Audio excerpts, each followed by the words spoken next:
어르신의 건강과 행복을 위한 가장 든든한 노인복지시설을 만들어가는 케어스토리 강성만 국장입니다. 지난 영상에 이어서 세 번째 시간이죠.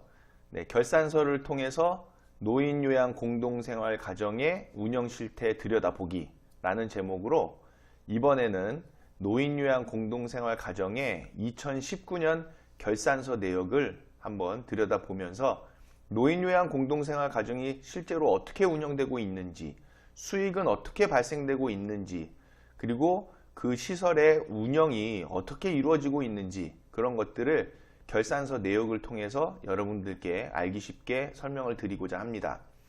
여러분들께서는 노인요양 공동생활 가정이 어떤 그 컨설팅을 해주는 그런 업체를 통해서 한 달에 400만 원이 남는다, 500만 원이 남는다 이런 안내를 받으셨을 것으로 생각이 되는데요.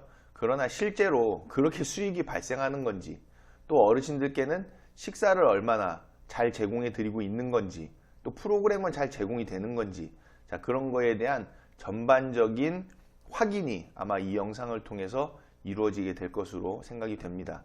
왜냐하면 시설에서 자금이 어떻게 쓰이는지 그 자금의 흐름과 내역들을 살펴보면 실제로 그 시설에서 어르신들께 얼마나 좋은 서비스를 제공하고 있었는가, 그런 것들에 대한 판단이 잘 되는 것이죠. 그래서 이번 영상에서 노인요양 공동생활 가정 한 시설을 선정을 해서 그 시설의 2019년 결산 내역을 통해서 여러분들께 운영 실태에 대해서 지금부터 한번 설명을 드리도록 하겠습니다.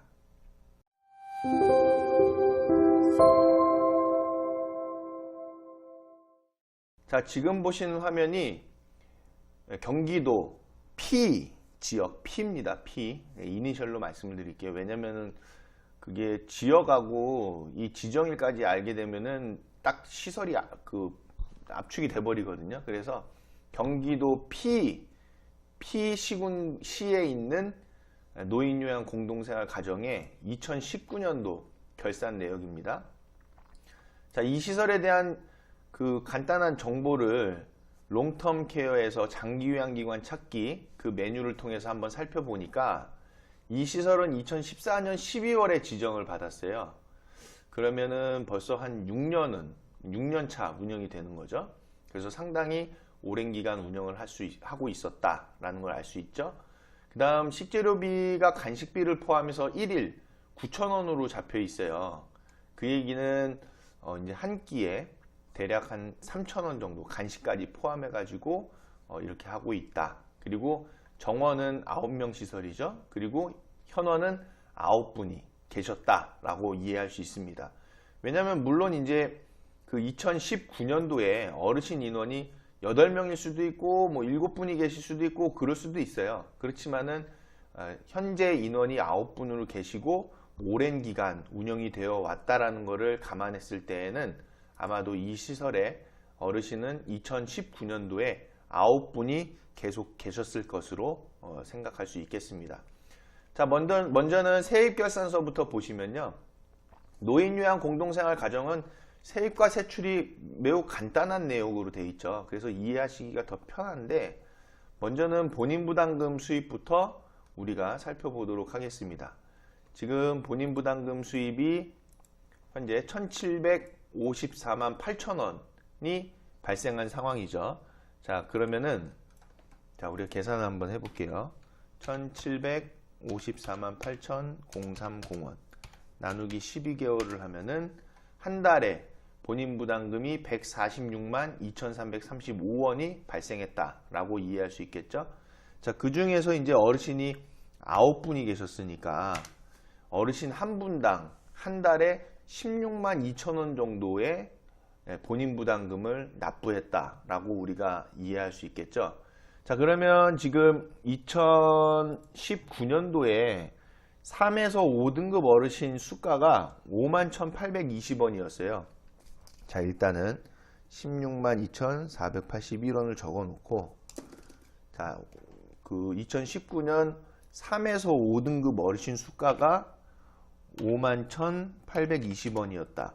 그러면은 곱하기 32를 하고 곱하기 0.2를 했을 때에 어르신 3에서 5등급 어르신 본인부담금이 대략 31만 원이 발생을 해야 한다는 거죠.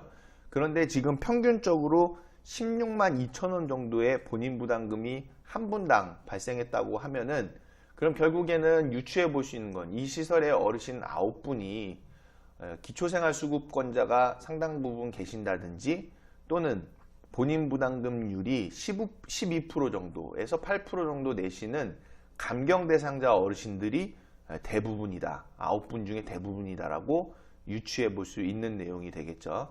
그래서 본인 부담금 수입이 지금 현재 이렇게 1,700만 원 정도가 발생했다라고 우리가 먼저는 이해를 해볼 수 있겠습니다. 자, 그런데 이제 식재료비가 이제 관건이죠. 식재료비 수입이 현재 438만 3천 원이 발생이 돼 있어요. 그리고 밑에 또 보니까 기타 비급여 수입이 있어요.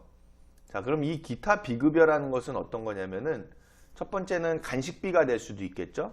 그리고 때에 따라서는 의료비, 어르신들께서 병원을 이용하시는데 소요되는 그런 비용이라고도 볼 수 있는 그런 수입이 될 겁니다.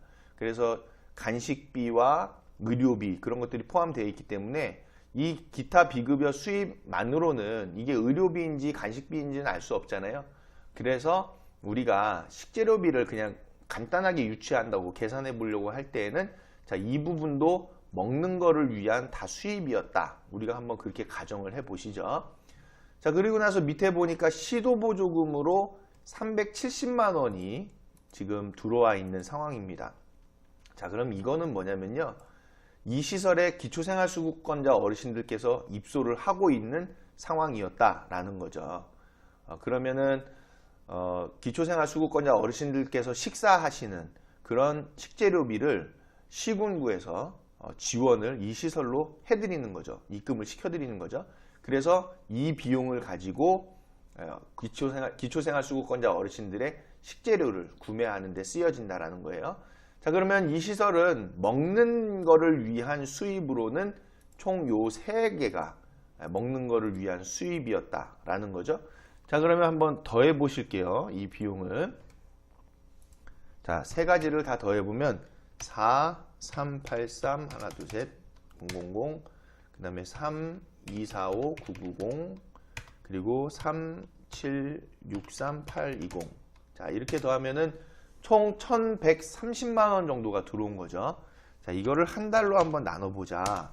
그러면 한 달에 94만 9,400원 정도를 먹는데 지출을 했다라고 볼 수가 있는 겁니다. 자, 그러면 어르신이 몇 분이에요? 여기가 9분이죠. 나누기 9를 하면은 어르신 한 분당 10만 5천 원의 식재료비를 사용했다라는 계산이 나오는 거죠. 그러면 이게 앞뒤가 안 맞죠? 지금 보면은 식재료비와 간식비 단가가 9,000원이에요. 9,000원인데 한 달에 10만 원밖에 사용 안 했다? 실질적으로 만약에 9,000원이라고 하면은 27만 원 발생해야 되는 거잖아요. 그런데도 불구하고 어르신 한 분당 한 달에 10만 원 정도의 식재료비를 가지고 썼다라고 하는 거는, 이거는 굉장히 식재료를 거의 구매 자체가 반토막 나 있는 비용밖에 사용 안 한 거죠. 문제가 있는 겁니다. 이런 내용들은. 물론 이제 지난 영상에서도 그 주간보호시설에 대해서 설명을 드렸죠. 그때에도 그 주간보호시설이 어르신들을 많이 모집하기 위해서 식재료비를 할인을 막 해줬죠. 그러면은 결국에는 그 할인된 식재료비만큼 운영비에서 지출하다 보니까 운영비에서 식재료비가 지출되는 내용을 아주 타이트하게 줄인 거죠. 그럼 결론적으로는 어르신들께 좋지 않은 그런 식사가 제공될 수밖에 없는 그런 상황인 거죠. 지금 이 노인요양 공동생활 가정도 마찬가지예요. 식재료비 수입이 지금 1년 통틀어 가지고 1,100만 원이 발생했는데, 그러면 한 달에 거의 90만 원꼴로 사용이 되면 어르신 한 분당 10만 원밖에 식재료비로 사용이 되지 않았다라는 결론이다. 그럼 이거 만약에 한 달을 계셨다고 그러면요, 한 끼에 3,400원 가지고 어르신들 식사를 제공했다라는 결론이 되는 거죠. 그러면은 지금 이 9,000원에서 3,000원 정도면은 3분의 1밖에 안 된다는 거예요. 그러면은 글쎄요, 홍보를 위해서 9,000원이라고 걸어놓고 3,400원으로 지급 이제 사용을 한 건지 그거는 모르겠지만 3,400원 가지고 과연 어르신들께 어떤 식사를 제공해 드릴 수 있을까요? 3,400원이면 한 끼에 1,100원, 뭐 1,130원 이런 수준인 건데 간식까지 포함해 가지고요. 이 시설에서는 어르신들께 식사를 제공해 드리는 부분이 굉장히 질적으로 좀 떨어져 있을 거다라는 것을 유추해 볼 수 있는 상황이죠. 자, 그리고 내려와서 보니까 기타 보조금으로 140만 원을 받으신 거 보니까 어떤 그 시에서 보조를 조금 해주신, 이제 뭐 예를 들면은 어떤 물품을 사게 했다든지 그런 내용이 있을 것 같아요. 그리고 장기요양 급여 수입은 공단에서 들어오는 수입과 그리고 가상금까지 다 해서 여기 따로 이렇게 가상금까지 넣고 계신데, 여기 시설은 그래도 회계를 조금 알고 진행을 하고 있는, 관리를 하고 있는 상황으로 좀 보여집니다. 왜냐면은 이제 이런 예산이 마이너스가 나 있는 부분이 없잖아요. 그래서 관리를 하고 있다라는 걸로 보여지는 거고, 아마도 이 시설에서는 이 예산에 대한 부분을 처음에 예산을 수립해서 보고를 해놓고 결산을 할 때에 다시 예산액을 요 결산액과 맞춰 가지고 조정을 하는 그런 상황으로 좀 보여진다, 이렇게 좀 이해할 수 있겠네요. 자, 그리고 중요한 부분은 또 보면은 차입금이 3천만 원이 발생을 하고 있죠. 그 얘기는 시설의 운영이 그냥 이 수입만 가지고는, 즉 장기요양 급여 수입과 또 식재료비, 간식비, 또 기초생활수급권자 수입, 그리고 그 시설생계급여비라고 하죠. 그리고 본인부담금 수입만 가지고서도 운영이 안 되기 때문에 차입을 3,100만 원을 은행으로부터 빌렸다라고 지금 나타나 있는 거죠. 자, 이거하고 더불어서 또 돈을 빌리셨는데 제3자 개인에게 지금 1,200만 원, 1,300만 원 가량 되는 금액을 지금 또 차입을 해 놓으신 상황입니다. 그러면 시설에서 차입금까지 발생을 시켜가면서 운영을 해야 되는 상황이다라는 거는 좀 안 좋은 거죠. 왜냐면은 지금 시설에서 본인 부담금과 또 장기요양 급여 수입만 가지고서도 운영이 일정 부분 돼야 되는데, 금융기관 차입까지 해가지고 그것도 4,300만 원 가량이나요? 그렇게 해서 운영을 했다라는 것은 결국에는 운영 자체가 굉장히 어려운 상황이다라는 것을 우리가 알 수 있겠죠. 여러분들이 그 어떤 컨설팅이라든지 이런 분들한테 뭐 노인요양 공동생활 가정 운영하면은 뭐 한 400만 원, 600만 원 이렇게 남는 거 아닙니까? 그런 말씀들을 들으셨다는 분들이 계신데, 현실하고는 얘기가 다 다르다는 거 꼭 알아두셨으면 좋겠고요. 그리고 여기 보면은 또 주요한 내용 중에 하나가 기타 잡수입이 볼륨이 좀 큰 내용이 좀 보여지죠. 이 기타 잡수입은 전 영상에서도 말씀드렸다시피 이거는 일자리 안정자금 수입에 해당이 되죠.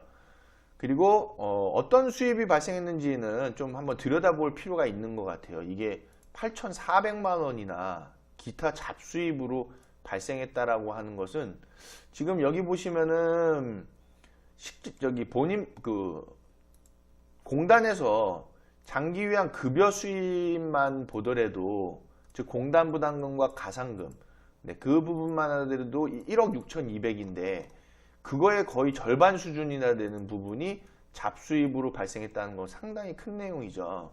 일자리 안정자금으로 이렇게 들어온 건지, 또 일자리 안정자금 외에도 어떤 다른 수입이 있었던 건지는 좀 확인해 볼 필요가 있겠다라는 것을 보여지고요. 지금 그래서 결산을 보면은 이번 작년에 2019년도죠. 그때에 3억 3천만 원 정도가 수입으로 잡혔다. 자, 그럼 이런 상황에서 지출은 어떻게 했는지 한번 내려가서 보겠습니다. 자, 지출을 보면은 일단은 인건비 부분에서 급여가 1억 3,400만 원 정도가 발생을 했죠. 자, 그럼 이 부분을 우리가 좀 알기 쉽게 한번 보면은 어느 정도 급여가 지출이 됐는가, 134, 025, 625 나누기 12개월을 하면은 한 달에 1,100만 원 꼴 정도의 급여가 지출이 되었다라고 보여지는 거죠. 지금 현재 이제 요양보호사 선생님, 사회복지사 선생님 급여를 감안했을 때에 뭐 한 200만 원, 그러면은 나누기 1십 100, 1000만, 10만, 100만, 200만 원으로 나누면 대략 한 5.5명이 이 시설에서 근무했다라는 것을 알 수 있죠. 즉, 한 6개월 정도는 6분이 계셨고, 한 6개월 정도는 5분이 계셨다. 그러면 시설장, 간호조무사, 그리고 요양보호사 선생님 3분에다가 나머지 6개월은 가산금이 발생한 걸로 봤을 때에는 조리원 선생님이 계셨다든지 또는 요양보호사 선생님이 한 분 더 계셨다든지 이런 상황이 되는 것이죠. 자, 여기서 우리가 좀 안타깝게 보여지는 거는 두 가지를 좀 말씀드리고 싶은데, 첫 번째는 200만 원 정도밖에 안 되는 저임금이에요. 이거는 보건복지부에서도 좀 반성해야 될 부분인 거죠. 저임금으로 요양보호사 선생님들께 지급할 수밖에 없는 이런 현실, 이거는 좀 문제가 있는 거다.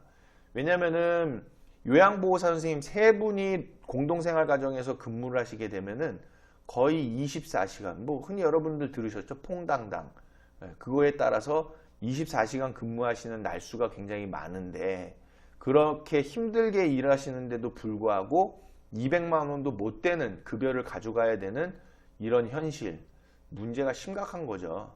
그래서 첫 번째로는 저임금에 대한 부분에 따라서 젊은 층들이 이런 노인요양시설에 근무할 수가 없는 그런 여건의 일자리다. 그리고 굉장히 저임금에 힘들다. 3D 업종에 완전히 해당되는 것이 문제다라는 거죠. 그 다음 두 번째로 말씀드리고 싶은 거는 이 시설에 지금 총 5분이 근무하시는 거예요. 그래서 요양보호사 선생님 3분, 간호조무사 선생님 1분, 시설장님 1분인데, 시설장님은 분명히 관리 책임자로서 거의 뭐 주간 근무로 보여지는 거죠. 그리고 간호조무사 선생님도 거의 주간 근무로 보여지는 상황일 것 같다. 이 요양보호사 선생님 3분이서 24시간 365일을 계속 어르신들을 케어해야 되는 건데, 그러면 도대체 이분들이 과연 쉴 수 있는 날수가 얼마나 되는 것이냐. 그리고 요양보호사 선생님 1분이 어르신 9분을 계속적으로 연속해서 케어해야 되기 때문에 노동의 강도도 세고, 그리고 더군다나 어르신들이 공백이 생길 수 있는 부분이 생긴다는 거죠. 예를 들어서 야간 같은 때에는 이 종사자분께 휴게 시간을 많이 부여할 수밖에 없잖아요. 급여가 낮기 때문에 그 급여를 맞춰주기 위해서는 휴게 시간을 많이 부여하게 되는데, 그에 따라서 휴게 시간에는 그럼 결국에는 어르신들을 돌보지 않는 상황이 벌어지면, 그럼 어르신들에게 제공되는 서비스의 수준은 굉장히 열악할 수밖에 없는 이런 상황이 있는 거죠. 그래서 저희 케어스토리에서는 노인요양 공동생활 가정에 배치되는 종사자 수가 더 늘어야 한다라는 것이고, 더불어서 연면적도 현재 56평가량으로 되어 있는 연면적도 더 좀 넓혀져야 되는 부분이 이런 수치상으로 지금 바로 드러나는 거죠. 자, 그리고 이 시설에서는 수당도 조금 지급이 되어 있는데, 여기 보면은 이제 좀 흥미로운 것 중에 하나가 퇴직금이 100만 원밖에 지금 지출이 안 되어 있는 거죠. 그러면은 지금 이 종사자분들을 위해서는 퇴직금 자체가 제대로 적립되어 있지 않고 관리되고 있지 않은 상황으로 좀 보여지는 내용이 되겠죠.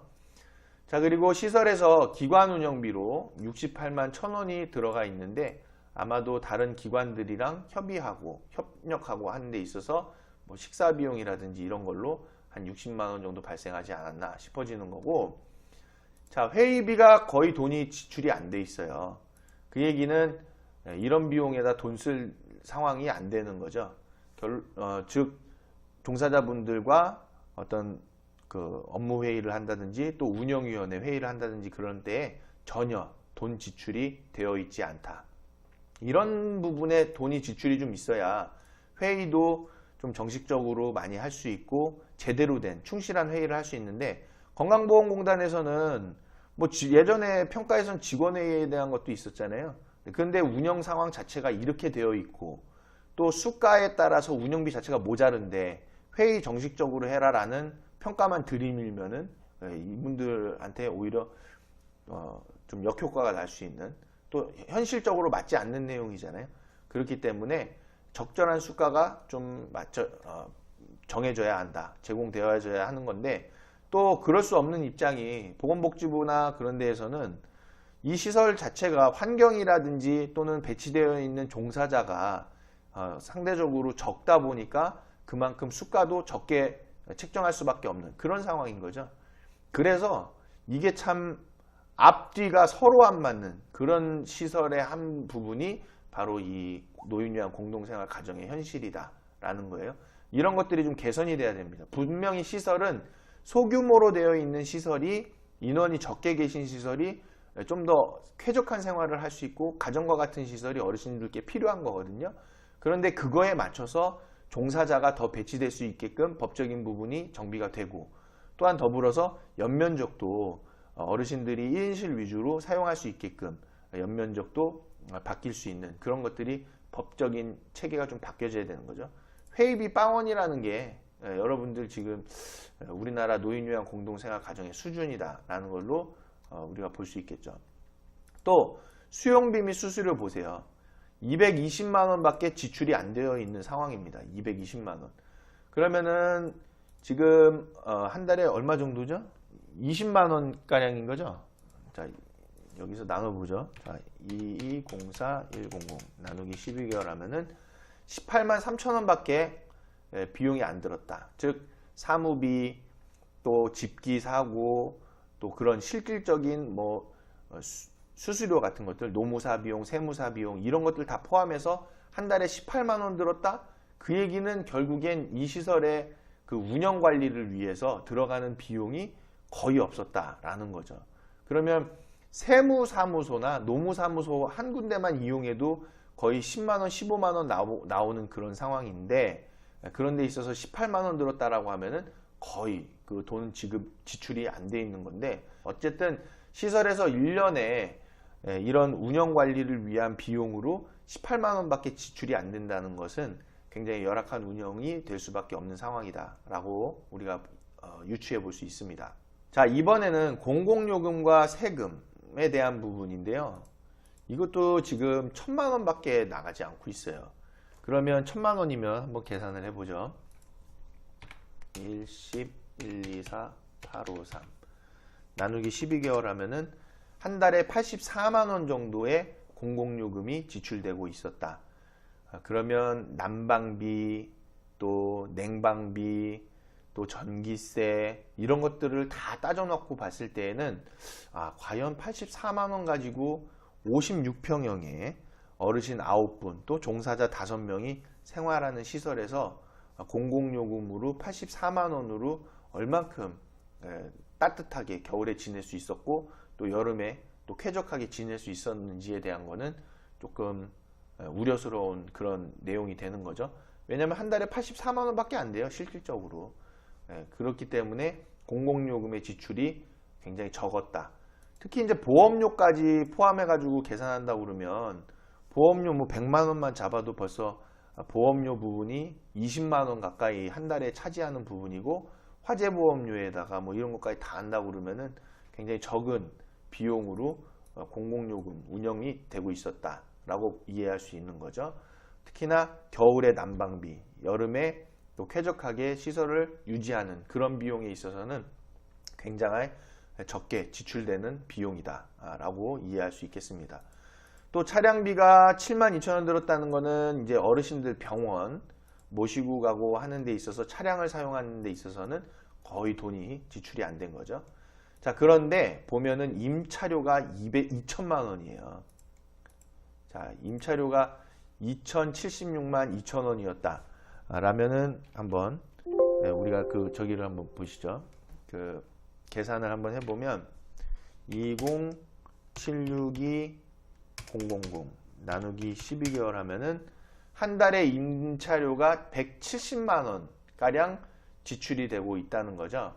그러면은 공공요금보다도 임차료가 더 나가는 상황입니다. 어르신들께 난방해드리고 또 전기세 이런 운영비보다도 임차료가 더 나가는 거죠. 그래서 임차료가 많이 나가기 때문에 이 시설에서는 그 어떤 것도 할 수가 없고 또 수익적인 부분에서도 수익이 남는 상황이 될 수도 없는 거죠. 심지어는 운영을 위해서 4,200만 원이라는 대출까지 받아서 운영하고 있는 상황이다 라는 것은 좀 안타까운 거죠. 물론 이제 이 기타 잡수입이 어떤 부분이었나를 좀 들여다봐야 되는 거겠지만, 기타 잡수입에서 8,400만 원이 발생했음에도 불구하고 차입금으로 4,200만 원이나 대출을 받아서 운영을 했다라는 것은 이런 부분에서 이제 나타나는 거죠. 임차료가 굉장히 큰 비중을 차지하고 있기 때문에, 그래서 운영비가 정상적으로 지출이 될 수 없는 그런 상황이 되는 거죠. 자, 기타 운영비로는 40만 원 정도가 지출된 걸로 봐서 뭐 그 외에 운영비로 조금 썼다 이렇게 보여지는 거고, 그 다음 시설비가 현재 142만 2천 원이 보조금으로 사용이 됐어요. 그러면은 아마 이제 유추가 되는 거죠. 시설비로 해서 어떤 그 보조금을 받아서 시설에 개보수를 했다든지 그런 상황이 여기서 이제 드러나는 거죠. 상황을 확인할 수 있는 거죠.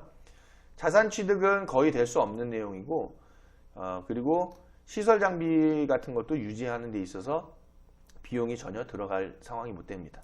자, 이게 문제인 거죠. 생계비가 큰 문제인 거죠, 이거. 뭐냐면은 어르신들께, 자, 계산을 다시 해볼게요. 돈이 지출이 된 게 보면은 보조금으로 3763,820원, 그리고 실제로 지출한 거는 59,19,590원. 그래서 960만 원이 지출이 되었다라는 거예요. 자, 적어볼까요? 요거 968만 3,410원이 생계비로 지출이 된 거죠. 즉 먹는 데 쓰여졌다는 거예요. 자, 그러면은 위에서 아까 생계비 수입을 보니까 어떻게 돼 있어요? 식재료비 수입이, 자, 보면은 4383000, 그 다음에 기타 비급여 수입으로 3245,990원, 그 다음에 시도 보조금으로 3763,820원. 자, 이렇게 들어왔을 때는 1139만 2,810원이라는 금액이 먹는 비용의 수입이 되는 거죠. 자, 먹는 비용의 수입이 1139만, 여기 이렇게 되어 있죠. 자, 그런데 실제 먹는데 지출한 비용은 여기서 보니까 요 금액인 거예요. 그러면 빼볼까요? 마이너스 3763,820 마이너스 5919,590원. 자, 이렇게 하면은 170만 원가량은 또 지출을 안 한 거죠. 자, 그러면 어떻게 이해할 수 있냐? 실제로 어르신들께는 굉장히 식재료를 아껴서 식사를 제공해 드렸고, 그리고 식재료비를 또 받은 데에서, 보호자분들께 받은 데에서 심지어는 170만 원가량까지도 남겼다라는 상황이 되는 거죠. 이게 우리나라 노인요양 공동생활 가정의 현 시점입니다. 문제가 심각한 거죠, 이거. 그래서 저는 그거예요. 이 노인요양 공동생활 가정이 어르신들께 좋은 시설임이 분명합니다. 분명한데, 그러면 연면적도 넓히고 또 1인실 위주로 하고 또 종사자도 더 배치를 해서 어르신들께 더 좋은 서비스가 제공되게끔 가야 되는데, 그냥 최소한의 법으로만, 물론 이제 이렇게 했을 때는 수가가 낮기 때문에 낮은 수가 대비 운영비를 맞춰주려면은 뭐 상급침실 이용료를 더 받는가 해가지고 수입을 더 늘려야 되는 상황인 거죠. 즉 어르신들께 더 비용이 부담될 수밖에 없는 건데, 그러면은 정부에서 수가를 올리든 어떤 법적인 체계를 바꾸든 해서 운영이 되게끔 해야지, 지금 이런 운영이 되게끔 방치를 해놓는 거는 건강보험도 그렇고 건강보험공단도 그렇고 보건복지부도 그렇고 이거는 문제가 큰 상황인 거잖아요. 이 안에서 어르신들만 피해를 보는 상황이다 라고 말씀드릴 수 있는 거죠. 자, 그 다음에 의료비로 379만 원이 지출이 되었습니다. 자, 그럼 여기서 스토리가 좀 맞아가는 거죠. 자, 이 시설에서 의료비를 393만 7,680원을 지출하려면은 이 부분이 의료비에 대한 수입이 아니었을까라는 생각이 드는 거죠. 만약에 이 부분이 의료비에 해당하는 수입이었다라고 하면은, 그러면은 식재료 지출은요 더 떨어집니다. 훨씬 더 떨어져요. 그러면 거의 식사 제공이 형편없었다, 완전히 이렇게 이해할 수 있는 거죠. 근데 만약에 이 기타 비급여 수입이 실제로는 의료비가 아니었다라고 했을 때에는 그나마 안 좋은 상황 중에서도 다행인 거죠. 네, 그렇지만 설령 이게 의료비 수입이 아니었고 간식비 수입이었다라고 하더라도 이 상황에 있어서 제대로 된 식사 제공은 거의 힘들었다라고 말씀드릴 수 있습니다. 자, 의료비가 그래서 393만 원 정도가 지출이 되었고, 자, 여러분 이제 쇼킹한 거죠, 이게. 프로그램으로는 거의 돈을 아예 안 썼다라는 거죠. 프로그램 사업비가 빵원인 겁니다. 빵원. 어르신들 그냥 여기서 뭐 프로그램 아무리 하셨어도 그 A4 용지에다가 색연필로 그리는 그 정도 밖에 안 됐을 것이다. 프로그램 사업비가 빵원이에요. 빵원. 네. 뭐 더 이상 뭘 얼마나 더 설명하겠습니까? 빵원인 걸 가지고. 그리고 원금은 근데 이제 프로그램은 안 하더라도 원금은 상환은 다 하셨죠. 1,700만 원에 대한 원금을 상환했다. 그러면 위에서 보니까 차입금이 4,200만 원이었는데요. 4,200만 원에 해당하는 부분 중에서 1,700만 원은 갚았다라고 이해할 수 있는 거죠. 그리고 이자가 500만 원이나 나갔어요. 참 그렇죠. 네, 뭐냐면은 어르신들께 식사라든지 그런 부분에 있어서 계산을 보면은 이자 지불금이 500만 원이나 된다고 하면은 식재료비 수입이 430만 원인데 이것보다도 더 이자가 지출이 된 거예요. 이건 문제가 심각하죠, 지금. 이런 상황입니다. 이거 제가 그 피시군구에 지금 이 영상 하면서 이거 가지고 쫓아가야 되나 좀 그런 생각이 좀 들어요. 그리고 잡지출로 1억 원이나 해당하는 돈이 잡지출로 지출이 됐다. 그러면은 글쎄요. 이게 과연 먹는 걸로 한 건지 아니면 어떤 부분, 이게 실질적으로 잡지출은 뭐 소송경비 뭐 이런 거에 해당하는 건데 과연 잡지출로 1억 원이나 해당하는 돈을 어떤 부분으로 쓴 건지는 한번 들여다볼 필요가 있는 것이 되겠죠. 자, 그럼 이 시설에서 지금 현재 수익은 어디 있나요? 수익은 글쎄 잡지출에서 수익을 발생시킨 건가요? 그게 이해가 안 되는 거죠. 지금 보면은 수익은 어디서 발생했을 거냐면은 이 급여에서 시설장님께서 같이 근로를 했다고 하면은 시설장님이 대표자였다라고 하면은 200만 원 정도에 해당하는 급여는 발생을 했겠죠. 그리고 어떤 다른 수익 부분이 전혀 없어요. 근데 만약에 이 잡지출이 수익이었다라고 하면은 얘기가 또 달라지죠. 그래서 이 잡지출이 과연 식재료비로 지출을 한 건지. 근데 그렇지는 않았을 거예요. 왜냐면은 생계비라는 항목이 분명히 있고 생계비에 대한 지출이 잡혀 있고 이 수입에 대한 부분과 생계비가 얼추 맞아떨어져서 돌아가고 있거든요. 그렇기 때문에 먹는 부분에 대한 지출은 분명히 여기서 다 이루어졌다라고 보여지는 거예요. 그러면 이 잡지출이 굉장한 퀘스천 마크로 남는 상황이 되겠죠. 자, 지금까지 보신 이 내용이 우리나라 노인요양 공동생활 가정의 흔한 운영 수준이라고 말씀드릴 수 있습니다. 물론 어르신들께 좋은 서비스를 제공하기 위해서 노인요양 공동생활 가정임에도 불구하고 법적인 연면적 이상으로 또 1인실 위주로 그리고 적정한 지출을 위해서 그리고 종사자분들도 더 배치하려고 굉장히 노력하는 시설이 있다는 것도 제가 알고 있습니다.